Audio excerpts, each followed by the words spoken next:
संपूर्ण समाचारको सार एक से समाचार। नमस्कार, 100% समाचारमा स्वागत छ। म प्रतिमा। सुरु गरौं 100% समाचार। कोरोना भाइरसको संक्रमणबाट नेपालमा थप 6 जनाको मृत्यु। यससँगै नेपालमा कोभिड-19 संक्रमणबाट मृत्यु हुनेको संख्या 126 पुगेको स्वास्थ्य तथा जनसंख्या मन्त्रालयद्वारा जानकारी। पछिल्लो 24 घण्टामा 707 जना संक्रमण भएसँगै कुल संक्रमितको संख्या 29,645। बिहिबारसम्म 17,964 जना संक्रमण निको भई डिस्चार्ज। उपत्यकाका 3 जिल्लामा बुधबार रातिदेखि जारी निषेधाज्ञामा अत्यावश्यक सेवा तथा वस्तु बाहेकका गतिविधिहरूमा निषेध।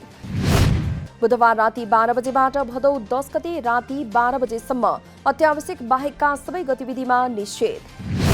हिडडुलमा समेत रोक लगाइएको आदेशको उल्लङ्घन भए वा अवरोध सृजना गर्ने जोसुकैलाई प्रचलित कानून अनुसार कारबाही हुने। निषेधाज्ञामा औषधि र अत्यावश्यक सेवा तथा वस्तु बाहेकका अन्य सबै प्रकारका व्यापार व्यवसाय सञ्चालन गर्न समेत निषेध। मालवाहक ढुवानीका सवारी साधन, स्वास्थ्य कर्मी तथा सुरक्षा निकायले प्रयोग गर्ने सवारी बाहेक काठमाडौँ उपत्यका भित्र सवारी प्रवेशमा निषेध। काठमाडौँ उपत्यकाका सबै नाकामा सेना परिचालन गर्नुपर्ने जनस्वास्थ्य विज्ञ डाक्टर रविन्द्र पाण्डेको भनाई। उपत्यकाभित्र अवैध रूपमा आउनेहरूको संख्या धेरै हुँदा कोभिड-19 संक्रमणको जोखिम बढेकाले साना ठूला सबै नाकामा सेना परिचालन गरी नियन्त्रण गर्नुपर्ने डाक्टर पाण्डेको भनाई। भारतबाट आएका धेरै मजदुर र संक्रमित क्षेत्रबाट आएका मानिसहरूलाई खोजेर परीक्षण गर्ने कार्यलाई सरकारले तीव्रता दिनुपर्नेमा जोड। संक्रमणको रोकथाम तथा नियन्त्रणका लागि काठमाडौँमा तत्काल क्वारेन्टिन केन्द्रहरू निर्माण गर्नुपर्नेमा जोड। 14 दिन निषेधाज्ञा हुँदा सामान्य लक्षण भएका संक्रमितहरू निको भइसक्ने र लक्षण देखा परेकाहरू अस्पतालमा जाने भएकाले निषेधाज्ञामा कडाई गर्न डाक्टर पाण्डेको भनाई। निकै तामझामका साथ सञ्चालनमा आएर 3 महिना नबित्दै बन्द भएको भरतपुरको कोरोना विशेष अस्पताल सञ्चालन गर्न चितवनवासीको माग। कोरोना संक्रमितको संख्या बढ्दै गएको अवस्थामा गत असार 2 गते बन्द भएको अस्पताल पुनः सञ्चालन गर्नुपर्ने स्थानीयको माग। हाल चितवनसहित देशव्यापी रूपमा कोरोना संक्रमण बढिरहेको भन्दै संक्रमितको उपचार गर्न अस्पताल सञ्चालन गर्नुपर्ने स्थानीयको भनाई। नेपाली नारीहरूको महान पर्व हरितालिका तीजको अघिल्लो दिन बुधबार घर घरमा दर खाएर मनाइयो। दर खाँदा घर परिवारका साथै विवाहिता चेली माइतीघर आएर बडो हर्षपूर्वक घिउ, दूध, दहीसहित अनदी, जेठो बुढो, जर्नेली, मार्सी चामलको खाजा वा चाम्रे खाने चलन। तीजका दिनमा पानी पनि नखाई परिवारको सुख शान्तिका लागि भगवान शिव पार्वतीको उपासना गरी व्रत बस्ने परम्परा। यस वर्ष पनि कोरोना भाइरसका कारण महामारी फैलिएको हुँदा आफ्नै घरमा बसेर दर खाएर मनाइयो। जारी निषेधाज्ञाका बीच तरकारी आपूर्तिमा कुनै रोकावट नहुने। अत्यावश्यक उपभोग्य वस्तुको रूपमा रहेको तरकारी तथा फलफूल ढुवानीलाई सरकारले छुट दिएसँगै निरन्तर आपूर्ति हुने दावी। कालीमाटी फलफूल तथा तरकारी बजार विकास समितिले अत्यावश्यक उपभोग्य वस्तुको सहज आपूर्ति गर्ने दावी।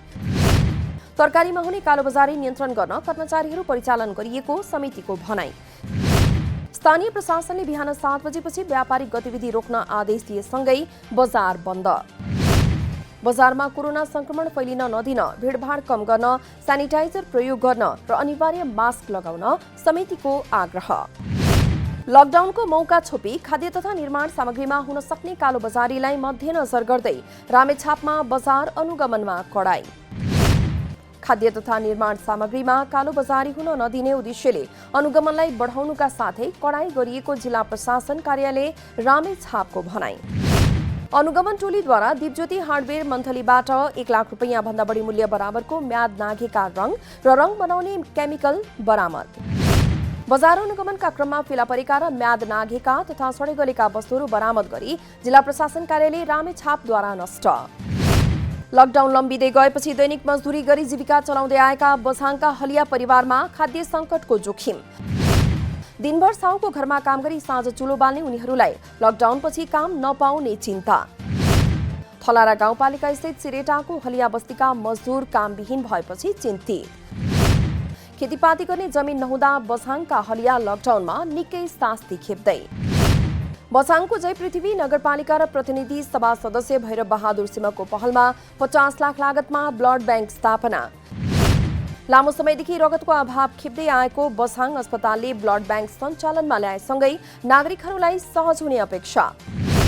यसअघि चिकित्सक आफैले पनि रगत दिएर बिरामीको समेत शल्यक्रिया गर्ने गरेका थिए। तत्काल रगत चाहिने बिरामीलाई बझाङ स्थित नेपाली सेनाले पनि रगत उपलब्ध गराउँदै। तराई क्षेत्रमा सर्पले टोकेको बिरामीलाई नेपाली सेनाले सेवा दिँदै। नेपाली सेनाद्वारा हाल 17 जिल्लाका सर्पदंश उपचार केन्द्रबाट उपचार सेवा प्रदान गरिँदै। साउन महिनामा मात्र 643 जना सर्पदंशका बिरामीले पुनर्जीवन पाए। सर्पदंश उपचार केन्द्र स्थापनाको 17 वर्षको अवधिमा हालसम्म 65,000 भन्दा बढी बिरामीले उपचार पाए। झापाको चाराली केन्द्रबाट अघिल्लो महिना सर्वाधिक 170 जना, सिराहामा 143 र सुनसरीमा 128 जनाले उपचार सेवा पाए। निकट भविष्यमै सर्पदंशको उपचारमा प्रयोग हुने एन्टिवेनम औषधि तयार एवं उत्पादन गर्ने नेपाली सेनाको लक्ष्य। रौतहटमा बुधबार राति गोली हानी एक पुजारीको हत्या। रौतहटको माधवनारायण नगरपालिका वडा नम्बर 2 खेसरहिया स्थित हनुमान मन्दिरका 65 वर्षीय पुजारी श्रीराम शाहलाई अज्ञात समूहद्वारा गोली हानी हत्या। बुधबार साँझ 9 बजे पुजारी शाह मन्दिर अगाडि खाना खान लागेको समयमा अज्ञात समूहद्वारा कञ्चटमा गोली प्रहार। गोली लागेका पुजारीको घटनास्थलमै मृत्यु भएको जिल्ला प्रहरी कार्यालय रौतहटका प्रवक्ता डीएसपी भरत श्रेष्ठद्वारा जानकारी। हनुमान मन्दिर गाउँभन्दा टाढा एकान्तमा रहेकाले घटनाको पूर्ण विवरण आउन नसकेको प्रवक्ता श्रेष्ठको भनाइ। खेसरहियाको चारै नाका र भारतीय सीमानामा समेत सुरक्षाकर्मी परिचालन गरेर निगरानी बढाइयो। घटना कसले घटाएको भने खुल्न नसकेको जिल्ला प्रहरी कार्यालय रौतहटको भनाइ। वर्षौंदेखि तस्करी हुँदै आएको झापाको खुलानालाई स्थानीय सरकार गठन भएपछि पनि रोकिएन। जनप्रतिनिधि, प्रशासन र तस्करको मिलेमतोमा झापाका प्राकृतिक स्रोतको चरम दोहन हुँदै। नगरपालिकाका कर्मचारी र ढुङ्गा तस्करीमा संलग्न स्थानीय नेत्र सुब्बा, अर्जुन बस्नेत, नवीन न्युपाने लगायतको मिलेमतोमा ढुङ्गा बिक्री गरिँदै। झापाको मेचीनगर नगरपालिका वडा नम्बर 1 तिरिङ खोला बगरमा तस्करले भण्डारण गरेको ढुङ्गा गिट्टीको बारेमा जनता टेलिभिजनबाट पटक पटक रिपोर्ट प्रसारण। तस्करीका कारण मेची नदीले नेपालतर्फको सयौं बिघा जमिन कटान गर्दै आएको भए पनि आवाज उठाउनेलाई तस्करद्वारा भौतिक आक्रमण गर्ने धम्की। मेची नदी आसपासको ढुङ्गा तस्करीका लागि मात्रै बाहुनडाङ्गीको तिरिङ क्षेत्रमा करिब 100 वटा ट्र्याक्टर सञ्चालनमा। लमजुङ सदरमुकाम बेसी शहरमा 2 वर्षअघि स्थापना भएको अल्लो प्रशोधन केन्द्र अलपत्र। बेसी शहर नगरपालिका वडा नम्बर 9 मजुवा खोला किनारमा स्थापना भएको प्रशोधन केन्द्रमा आवश्यक विद्युत उपलब्ध हुन नसक्दा सञ्चालनमा आउन सकेन। विद्युत ट्रान्सफर्मरका लागि सरकारवालाहरूसँग अनुरोध गरिए पनि हालसम्म जडान हुन नसकेको लमजुङ उद्योग वाणिज्य संघका अध्यक्ष राजेश थापाको भनाइ। हाल प्रयोगविहीन बनेका उपकरण र अन्य सामग्री समेत जीर्ण हुने अवस्थामा। रूपन्देहीको तिलोतमा गोरकट्टा तिनाउ नदीमा निर्माण भइरहेको मणिग्राम मोतीपुर जोड्ने पुलको वैकल्पिक डिजाइन स्वीकृत भएसँगै निर्माणको कार्य सुरु।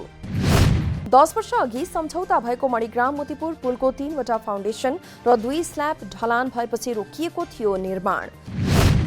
पहिलो चरणमा 2069 पौष 24 गते सक्ने गरी 10 करोड 37,95,000 रुपैयाँमा काठमाडौँको एलिट कन्स्ट्रक्सनले पाएको थियो ठेक्का। निर्माणको काम सम्पन्न नभएपछि अन्तिम म्याद 2077 फागुन 13 गतेसम्म थपिएको थियो। पुल निर्माण भएपछि मोतीपुर सिरजोदनबाट तिलोतमा आउन दूरी घट्ने र लुम्बिनी जाने आन्तरिक तथा बाह्य पर्यटक सिधा पुग्न सक्ने। नेपाल राष्ट्र ब्याङ्कद्वारा क्रिस्टल फाइनान्स लिमिटेडको सञ्चालन इजाजत पत्र अर्थात् लाइसेन्स खारेज। कम्पनीमा कुनै सुधार नदेखिएपछि राष्ट्र ब्याङ्कद्वारा खारेज गर्ने निर्णय। केन्द्रीय ब्याङ्कद्वारा एक सूचना जारी गर्दै 2058 फागुन 8 गते फाइनान्सलाई प्रदान गरिएको लाइसेन्स खारेज गरिएको जानकारी। खराब कर्जा बढेको र निक्षेप भन्दा बढी ऋण लगानी गरेका कारण वित्तीय अवस्था बिग्रिएपछि फाइनान्सलाई घोषणा गरिएको थियो समस्याग्रस्त। निषेधाज्ञामा बैंक तथा वित्तीय संस्था सीमित खोल्न दिने मंगलबार साँझ स्थानीय प्रशासन, राष्ट्र बैंक र बैंकहरूबीच सहमति भए पनि प्रहरीको रोक। स्थानीय प्रशासनको निर्देशनमा प्रहरीले बैंक तथा वित्तीय संस्थाका कर्मचारीलाई बाटैमा रोके। अत्यावश्यकीय सेवाभित्र पर्ने बैंक तथा वित्तीय संस्था सीमित खोल्न दिने सहमति विपरीत प्रहरीले कर्मचारीहरूलाई रोकेपछि बैंकहरूले बिहीबार सेवा दिएनन्।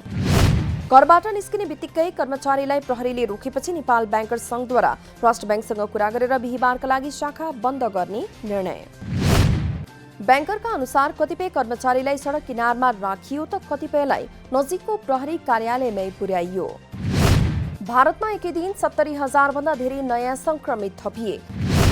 संक्रमण सुरु भए यता भारतमा एकै दिन फेला परेका संक्रमितको यो सबैभन्दा उच्च संख्या। महाराष्ट्रमा 13,000 र उत्तर प्रदेशमा 5,000 भन्दा बढी संक्रमित थपिए। यो सँगै भारतमा कोरोना भाइरस संक्रमित हुनेको संख्या 28,41,400 नाघ्यो। बुधबार एकै दिन भारतमा 978 जनाले गुमाए ज्यान।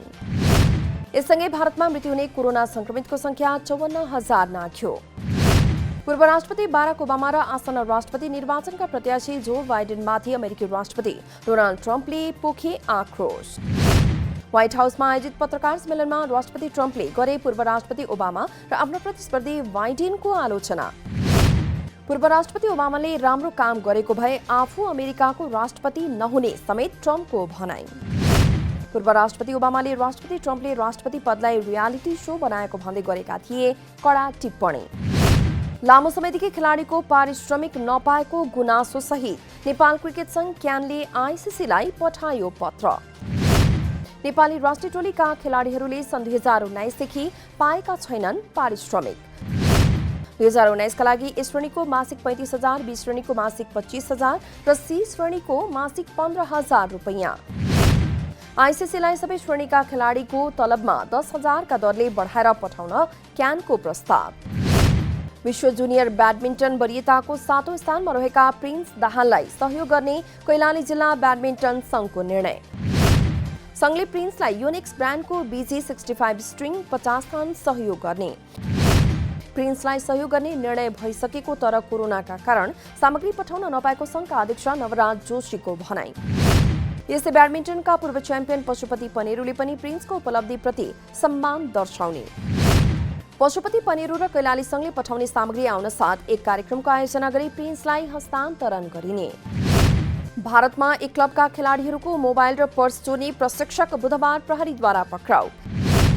दिल्ली युनाइटेड फुटबल क्लबको प्रशिक्षकबाट हटाएपछि क्रोधित बनेका प्रशिक्षक शेखर पाठकले मोबाइल चोरी गरेर फरार भएका थिए। बायर्न म्युनिख 11औं पटक च्याम्पियन्स लिगको फाइनलमा। लिस्बनमा बुधबार राति भएको सेमिफाइनलमा फ्रान्सेली क्लब लियोन 3-0 ले पराजित। पहिलो हाफमा 2 गोल गरेको ब्रायनले दोस्रो हाफमा थपेको थियो 1 गोल। 100% समाचार अहिलेलाई यति नै। जनताद्वारा जनताका लागि प्रसारित जनता टेलिभिजनका कार्यक्रमहरू युट्युब, ट्विटर, फेसबुक र हाम्रो वेबसाइट जनतासमाचार.com मा पनि पढ्न र हेर्न सक्नुहुनेछ।